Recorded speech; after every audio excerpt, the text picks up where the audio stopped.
Mtazamaji wa Kwetu News 24, ni saa 12 alfajiri saa za Afrika ya Kati, lakini pia saa 11 alfajiri saa za Afrika Mashariki. Matumaini yetu mpo salama salumini duniani kote. Nakukaribisha kuungana nami kwa taarifa hii ya habari ya awamu ya kwanza kutoka Kwetu News 24.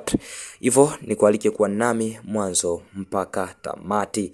Vichwa vya habari ni pamoja na vijana 14 kutoka jamii ya Banyamulenge kutoka kwenye kundi la silaha ya Twirwaneho. Ukosefu wa usalama mashariki imetosha, ndiyo maana ni lazima bila kujali gharama lolote. Tukiwa tu DRC, mahakama mpya maalum imeanzishwa ili kuimarisha mapambano dhidi ya uhalifu wa kiuchumi. Huko mjini mkuu wa DRC Kinshasa, hakuna usafiri wa umma uliokuwa ukifanya kazi Jumatatu hii katika mji mkuu wa Kongo. Barabara kuu zilibaki karibu hazina watu.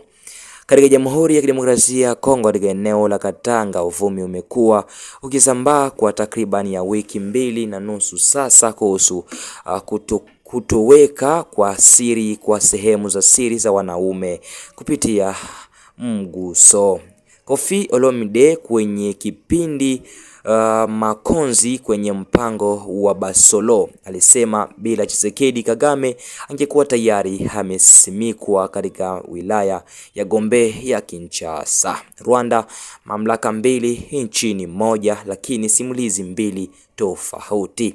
Nchini DRC tu ilikuwa ahadi ya kampeni ya Rais Felix Tshisekedi kukabiliana na ufisadi, ubadhirifu wa fedha za umma na ulaghai wa kodi. Rais ameunda kama mahakama kumrazi ya jinai ya uchumi. Hizi ni moja za habari tulikuandalia, ndugu mpendwa mtazamaji wa Kwetu News 24. Hivyo ni kualike kwa nami mwanzo mpaka tamati mwa taarifa hii ya habari. Tuanzie huko DRC.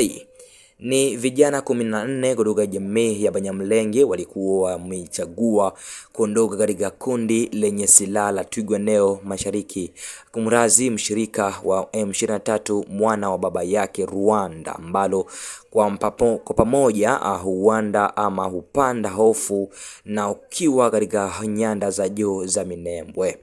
Baada ya mazungumzo kufuatia kujisalimisha kwa waziri wa sheria Ngefa Guillaume kwa niaba ya serikali, aliwakabidhi kwa wazee wa jamii ya Banyamulenge. Hakuna mashtaka yaliwasilishwa dhidi yao. Kuchagua upande wa jamhuri ni mfano wa kufuatwa na wale wote wanaopigana vita dhidi ya nchi yao. Tukiwa tu DRC, ukosefu wa usalama mashariki imetosha, ndiyo maana ni lazima bila kujali gharama sote tukiwa tumeungana nyuma ya mkuu wa nchi ambaye ni Rais Felix Tshisekedi, tusimame ili kuchukua haki yetu na wajibu wetu mtakatifu wa kurejesha amani na kutetea uadilifu wa eneo letu, amesema kwenye akaunti X ama Twitter mkurugenzi ambaye ni Eme Buji. Tukiwa tu nchini Jamhuri ya Kidemokrasia ya Kongo, mahakama mpya maalum imeanzishwa ili kuimarisha mapambano dhidi ya uhalifu wa kiuchumi na kifedha. Nchini hiyo ni mojawapo wa nchi zenye ufisadi mkubwa zaidi ya duniani, ikiwa wakati ama katika nafasi ya 163 kati ya 183 kulingana na ripoti ya hivi karibuni ya ripoti ya mtazamo wa ufisadi CPI ya Transparency International nchini Kinshasa. Hakuna usafiri wa umma uliokuwa ukifanya kazi Jumatatu hii katika mji mkuu wa Kongo. Barabara kuu zilibaki karibu hazina watu. Hali hii inaonyesha utegemezi mkubwa wa kazi kwa teksi. Matukio ya barabara zilizofungwa yanaonyesha azma ya madereva na udhaifu wa mfumo wa uhamaji wa miji. Zaidi ya tukio hili maalum, mgomo unaonyesha ugumu unaoendelea wa sekta hiyo ya mahitaji yaliyotolewa na madereva bila majibu ya haraka kutoka kwa mamlaka kumrazi, hata ya usumbufu zaidi inaobaki kuwa kubwa na hatari za moja kwa moja kwa maisha ya kila siku ya wakazi wa mji. Tukiwa tu nchini DRC, katika eneo la Katanga, uvumi umekuwa ukisambaa kwa takriban wiki mbili sasa na nusu kuhusu kutoweka kwa siri kwa sehemu za siri za wanaume kupitia mguso rahisi wa kimwili. Nazaria hizi zilizopanua ama kupanuliwa kwa mitandao za kijamii zimesababisha mashambulizi dhidi ya watu wapatao 10 wanaoshutumiwa kuhusika na kutoweka kuhusu kuwa vifo vya angalau 4. Polisi wanatishia kumkamata mtu yeyote atakayepatikana akijihusisha na vitendo hivi. Koffi Olomide ni mwanaharakati lakini pia mfanyamuziki wa nchi ya Kongo DRC. Amesema kwenye kipindi cha mpango wa Basolo ama Mpao, amesema bila Felix Tshisekedi ambaye ni rais wa Kongo, Kagame angekuwa tayari amesimikwa katika wilaya ya Gombe ya Kinshasa. Kuongeza, DRC Fachia na Sahili kutambuliwa kuwa kujitolea kwake kwa uzalendo lazima aruhusiwe kuendelea na misheni yake, alisema Mopao Maukonzi kwenye mpango wa Basolo. Uko nchini Rwanda, mamlaka mbili, nchi moja lakini simulizi mbili tofauti kuhusu swala moja. Kwa Vincent Karega, FDLR haitoi tena tishio kwa Rwanda. Lakini pia kwa Olivier Nduhungirehe, FDLR inawakilisha tishio la kuwepo kwa nchi. Je, unalipi la kuzungumza? Unaweza kuandika kwenye comment. Tukiwa tu nchini DRC, ilikuwa ahadi ya kampeni ya Felix Tshisekedi kukabiliana na ufisadi, ubadilifu ama ubazirifu wa fedha za umma na ugalai wa kodi. Rais ameunda mahakama ya jinai ya uchumi na fedha. Je, chombo hiki kitakuwa na ufanisi kiasi gani?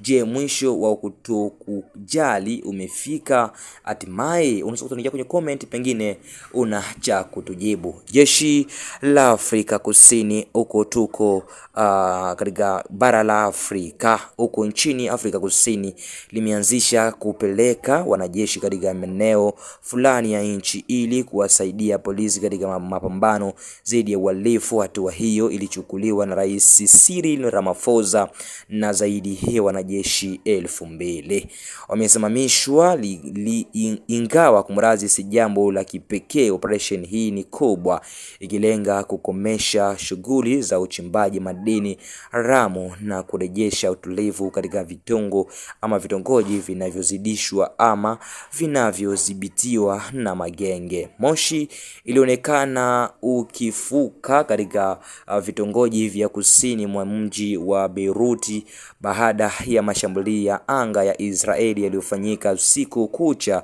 karibu malengo ama majengo kadhaa. Mashambulizi haya ni sehemu ya mapigano yanayoendelea kati ya Israeli na kundi la Hezbollah nchini Lebanon. Mawaziri wa mambo ya nje wa Umoja wa Ulaya kumrazi wamekutana leo kujadili vita vya Ukraine na mzozo wa Mashariki ya Kati pamoja na hatari zake. Waziri wa mambo ya nje wa Ukraine Andriy Sybiha anatarajiwa kushiriki mkutano huo kwa njia ya video kueleza mahitaji ya nchi yake katika kujilinda dhidi ya mashambulizi ya Urusi. Mawaziri hao pia wanatazamiwa kujadili vikwazo vipya dhidi ya Iran na hatua za kuendelea kuisaidia Kiev.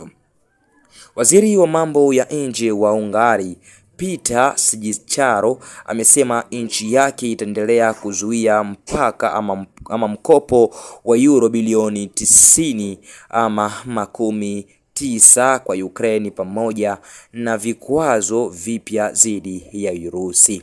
Hatua hiyo inahusishwa na kusimamishwa kwa ufirishaji wa mafuta kupitia mabomu la Druzhba kuelekea Hungary na Slovakia tangu Januari. Mvutano huo wa kidiplomasia pia umejitokeza wakati wa kampeni za uchaguzi zinazoongozwa na Waziri Mkuu Viktor Orban. Waziri Mkuu wa Uingereza Keir Starmer amesema operesheni ya kijeshi ya Marekani imepunguza kwa kiwango kikubwa uwezo wa kijeshi wa Iran. Hata hivyo, imesisitiza umuhimu wa mazungumzo ya kidiplomasia ili kuzuia Tehran kujenga upya mpango wake wa nyuklia. Starmer pia amesema kumrazi ni muhimu kufunguliwa tena kwa mlango bahari wa Hormuz kumrazi ili kulinda usalama wa usafirishaji wa kimataifa wa utulivu wa masoko.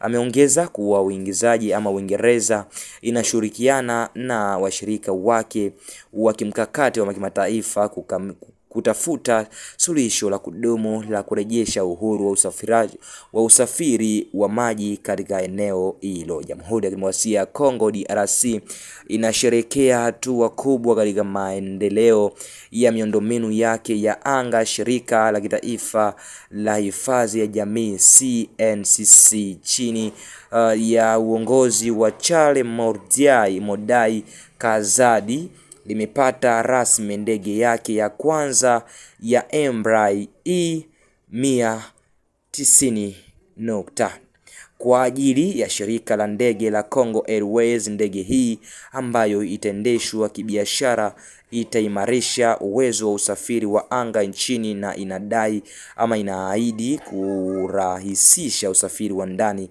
na kikanda. Charles Mudiai Kazadi, mkurugenzi mkuu wa SNCC, tayari amejitambulisha kupitia mpango thabiti wa maendeleo ya kitaifa kama vile ujenzi wa hoteli ya Congo Palace huko Kisangani na kituo cha hospitali ya Chisekedi Chilombo huko Lubumbashi. Ununuzi huu wa ndege unawakilisha hatua muhimu katika kuboresha sekta ya usafirishi nchini DRC na utarajiwa kuwa natari chanya katika uchumi wa taifa, hivyo kuimarisha jukumu la SNCC na Congo Airways katika maendeleo ya nchi. Siku ya Jumatatu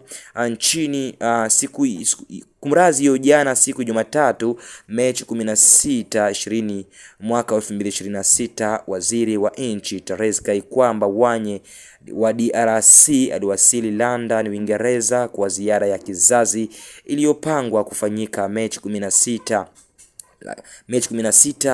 16-17 mwaka huu 2026. Agenda ya misheni hii ya kidiplomasia inajumuisha mikutano na wabunge wa bunge la Uingereza UK Parliament, mikutano katika ofisi ya mambo ya nje Jumuiya ya Madola la Maendeleo FCD Guviyuko, mikutano na wanawake kutoka ugaibuni wa Kongo huko nchini London. Na hapa ni kama sina ziada, ndugu mpendwa mtazamaji wa Kwetu News 24. Matumaini yetu mko wengi mkitupata kupitia channel yetu ya YouTube, hivyo msikose kusubscribe, lakini pia kushare na kulike ili kwanza kupata habari zetu. Hii ilikuwa awamu ya kwanza, lakini pia usikose kubaki nasi ili upate awamu ya pili, lakini pia ya tatu. Mimi ni wako mtangazaji wa kwanza, lakini pia wa kila leo wa Kwetu News 24, nikisema chao chao.